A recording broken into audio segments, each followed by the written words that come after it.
குருக்ஷேத்திர யுத்தம் முடிந்ததும் ஆண்டுகள் கடந்துவிட்டன. யாதவர்கள் உள்நாட்டுப் போரில் தங்கள் ஒவ்வொருவரையும் அழித்து விட்டனர்.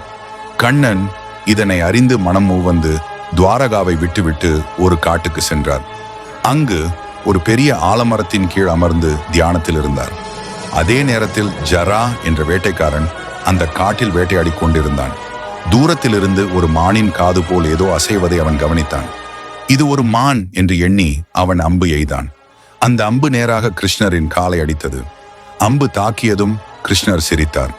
அவர் அந்த துன்பத்தை உணரவில்லை. எல்லாம் என் கர்ம பயன், இது இறைவனின் திட்டம். அவரது முகம் சாந்தம், எந்த குற்ற உணர்வும் இல்லாமல் இருந்தது. வேட்டைக்காரன் கிருஷ்ணரின் திவ்ய வடிவத்தை கண்டு அதிர்ந்து விழுந்தான். என்னால் பெரிய தவறு நடந்துவிட்டது என்று புரிந்து மண்டியிட்டு அதிர்ந்து கிருஷ்ணரிடம் மன்னிப்பு கேட்டான்.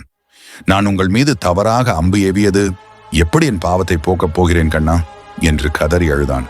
கிருஷ்ணர் மெதுவாக வேட்டைக்காரனை பார்த்து ஒரு புன்னகையுடன் கூறினார், எதுவும் பிழை இல்லை ஜரா, இது என் கர்மத்தினால் என் பூர்வ ஜென்ம செயல்களின் முடிவாக நடந்ததே.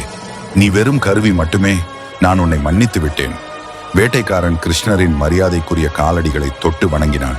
கிருஷ்ணரின் வைகுண்டத்திற்கான பயணம் அந்த நேரத்தில் விண்ணில் ஒரு ஒளி தோன்றியது. வைகுண்டம் திறந்தது. தேவர்கள் ரிஷிகள் அனைவரும் வணங்கி, நீங்கள் திரும்பி வாருங்கள் பிரபு என்று கூறினர்.